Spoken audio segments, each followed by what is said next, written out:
California's rivers and streams are lifelines sustaining our environment for fish and wildlife in our communities. That's why the Department of Water Resources offers grant programs to bring rivers and streams back to a more natural state, improving wildlife habitat and reducing flood risks.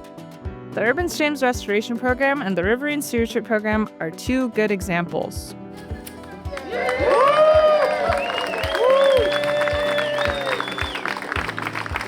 The Urban Streams Restoration Program has supported over 270 projects across the state for nearly 40 years.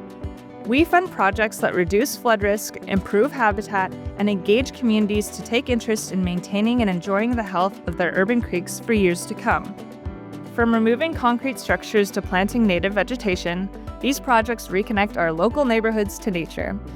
The Riverine Stewardship Program grants provide technical and financial assistance to support Bay Area and State Water Project Service Area projects that enhance natural waterways through habitat restoration.